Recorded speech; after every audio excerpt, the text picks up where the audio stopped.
Hello and welcome to Tabletop Oddity. My name is Jay, and today I want to talk about overcosted units and upgrades in Star Wars Legion. And I must confess, whilst looking at this, I've actually been pleasantly surprised. I think when you look at it on individual levels and think about why things are pointed the way they are, I actually think that FFG have done a fabulous job.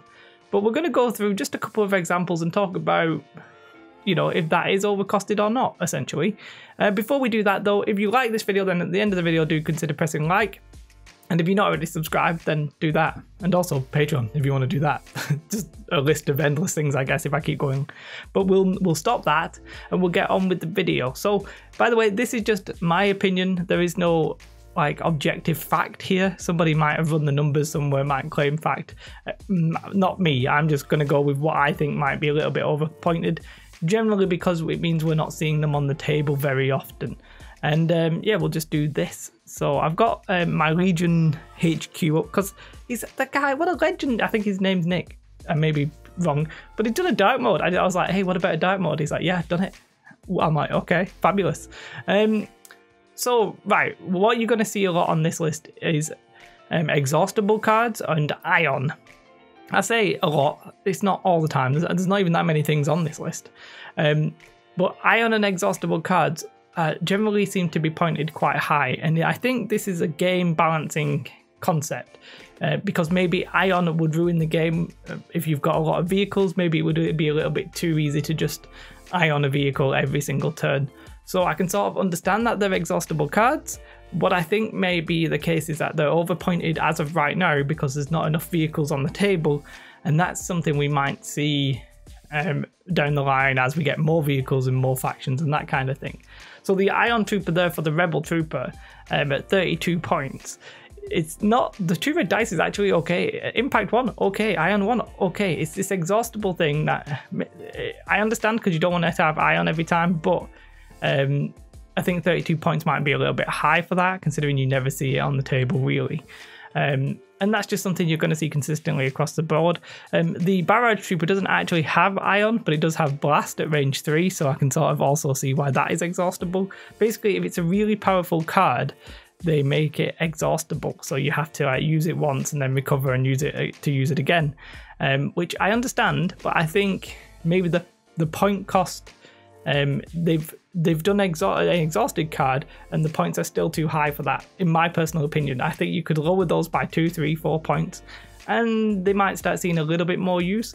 Now, as I said, I can't predict the future. I don't know what exactly combinations might come out that might break those, but that's, you know, that's by the by.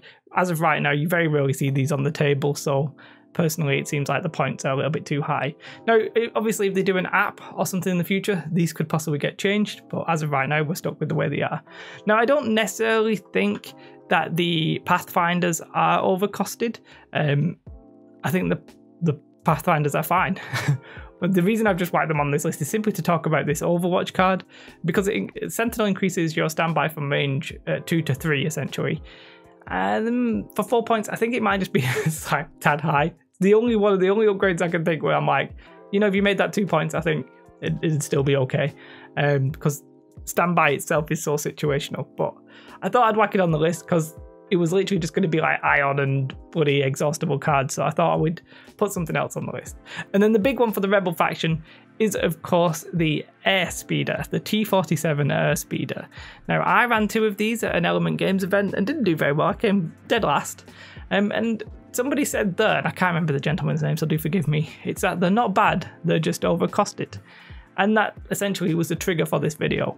And I sort of agree. Like, everything is fine at the right point level, which I think is the theory sort of behind X-Wing. If it is if everything is pointed appropriately, then everything will see use.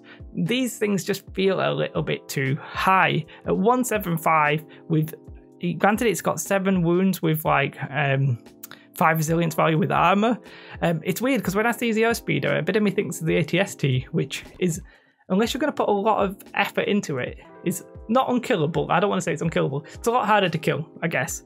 And it's very similar point. I think, what is it? 20 points something difference between this and the ATST. Obviously this has got the movement and stuff like that, but the Earth Speed is not exactly easy to use. It's on a big base. It's got a compulsory 2, basically, compulsory speed of 2, so you've got a compulsory move at speed 3. It can be quite tricky to get it where you want.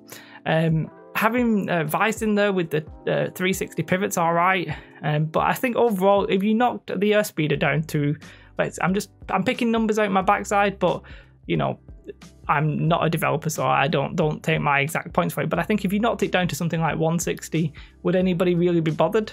I don't think so. Would you might see them a little bit more? Yes. And the ground buzzer, like for 20 points, it's weird. I actually think that's worth it. But the fact that the Earth Speeder itself is so expensive, it makes the ground buzzer not really worth it. But you could leave the Earth Speeder as it is and knock the ground buzzer down by 10 points. And then it might be a little bit more balanced. I think this is why I would like an app, just for these little changes, just so, you know, you could do stuff like knock them down by 5-10 points and see if they see much use.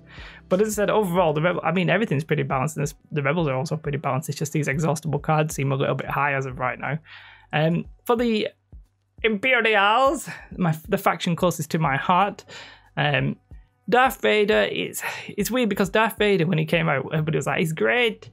But slowly and surely people realised his limitations, and his limitation is mainly his speed.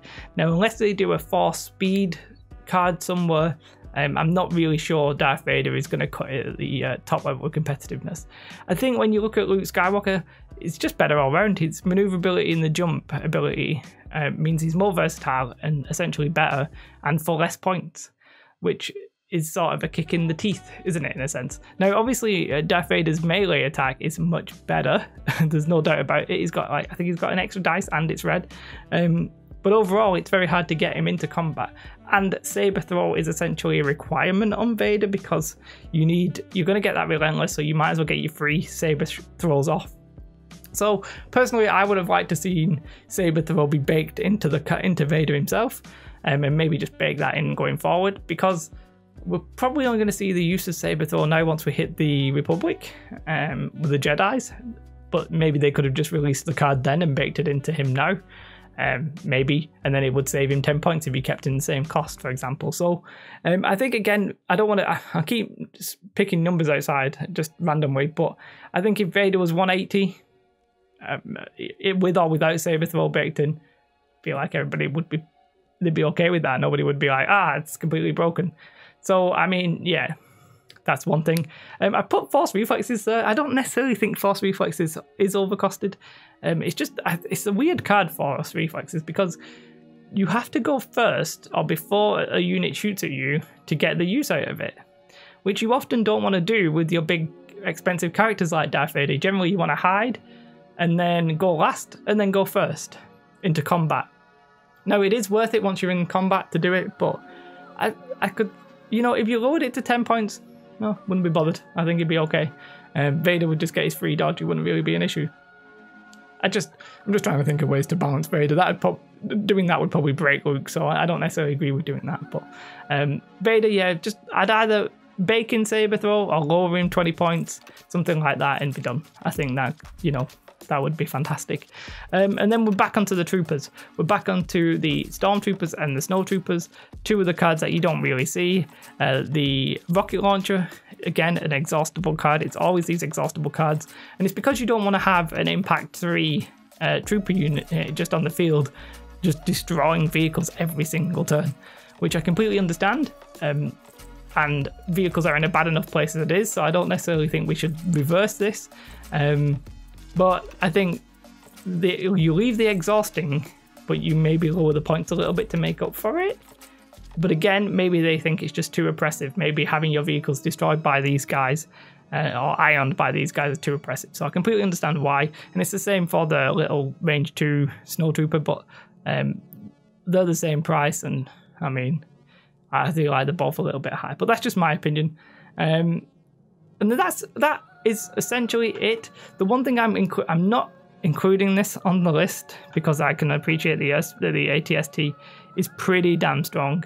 I just feel like with the new vehicles, you could lower the ATST maybe by 5-10 points, something like that. but I don't necessarily think it's overpowered or overcosted or anything like that. So they're just my suggestions.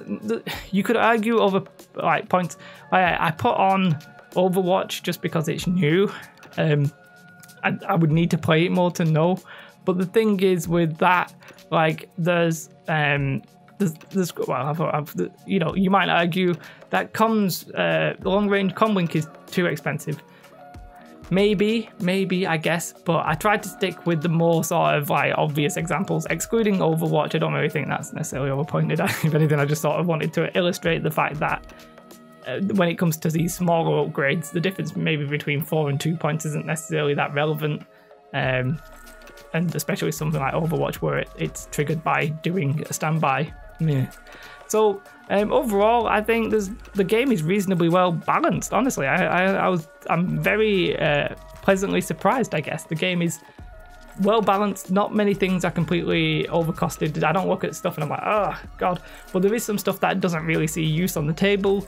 And as I said, that could be a design idea, design philosophy, where you don't want to take something that's going to completely oppress an army list or an army archetype. You don't want this rock, paper, scissors thing. It shouldn't be that, well, if I take this and you take this, I'm just going to completely win. So maybe that's why they have these pointed the way that they are. And yeah, I'm really pleasantly surprised at this. The exhaustible thing, I think I understand it. But again, if we're not seeing it on the table, does that suggest that it's gone a little bit too far? Maybe, but maybe they think it's an anti-fun experience, so maybe that's the way it is. Let me know your thoughts in the comments below. Have I missed something obvious? You might go like, duck and cover should be 5 points instead of 8 points, Jay, you idiot. And I don't, like, again, with the Overwatch thing, you can get into the nitty-gritty and we could be here all day. But the big things that we don't see, really, to summarise, Vader is, I think, teetering on the point of being overcosted a little bit these days. The Airspeeder is naturally, I think, overcosted a little bit. And essentially, as I said, these exhaustible cards. So that's my opinion. Let me know yours. What you should do, though, is have a beautiful day. Like, subscribe, Patreon if you want to, or don't. That's it. That's the end of the video. I'm going to skedaddle now. Have a most beautiful, beautiful day, and goodbye.